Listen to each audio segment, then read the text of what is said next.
ഞാൻ നിനക്ക് മുമ്പേ എൻ്റെ ദൂതനയക്കുമെന്ന് പറഞ്ഞ അല്ലസിൻ്റെ കർത്താവ് നിൻ്റെ വഴിയാത്ര നിനക്ക് മുമ്പേ പോവുകയും I will come with you wherever you go.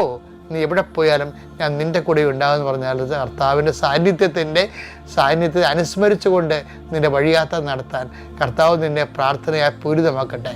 എൻ്റെ ദൈവപൈതലെ, നീ പോകുന്നിടത്തെല്ലാം കർത്താവിൻ്റെ ചൈതന്യം നിനക്ക് പകൽ മേഘസ്തംഭവും രാത്രി തീർത്തുമായി നയിച്ച ദൈവത്തിൻ്റെ ചരിത്ര ചൈതന്യം നിന്നെ തുഴന്നു നിൽക്കട്ടെ എന്ന് പ്രാർത്ഥിക്കുന്നു. നീ സംസാരിക്കുന്ന വ്യക്തിയിൽ പരിശുദ്ധാത്മ നിറയട്ടെ.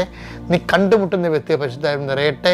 നീ ചിന്തിക്കാത്ത വഴികളിലൂടെ ഈ വഴിയെ ഇതിനു മുമ്പ് നീ പോയിട്ടില്ല, നീ പോകേണ്ട ഒരു പുതിയ വഴി ഞാൻ നീ നയിക്കുന്നല്ല ചെയ്ത കർത്താവിൻ്റെ വാഗ്ദാനം നിൻ്റെ ജീവിതത്തിലെ നീ പോകുന്ന വഴിക്ക് നീ നയിക്കപ്പെടേണ്ട പുതിയ വഴികളെ കർത്താവ് നിന്നെ കാണിച്ചു തരികയും നിന്നെ സഹായിക്കുന്ന പുതിയ ദൂതന്മാരെ കർത്താവ് നിൻ്റെ വഴിയാത്രയിൽ സമാന്തരമായ യാത്രയാക്കുകയും വരാൻ കർത്താവിൻ്റെ നാമത്തിൽ വിജയത്തിൻ്റെയും മരണത്തിൻ്റെയും ജീവൻ്റെയും പുനരുദ്ധരിച്ചതിൻ്റെ വിജയത്തിൻ്റെ അടയാളമായ സിലുവയുടെ നാമത്തിൽ നിന്നെ ആശീർവദിക്കുന്നു.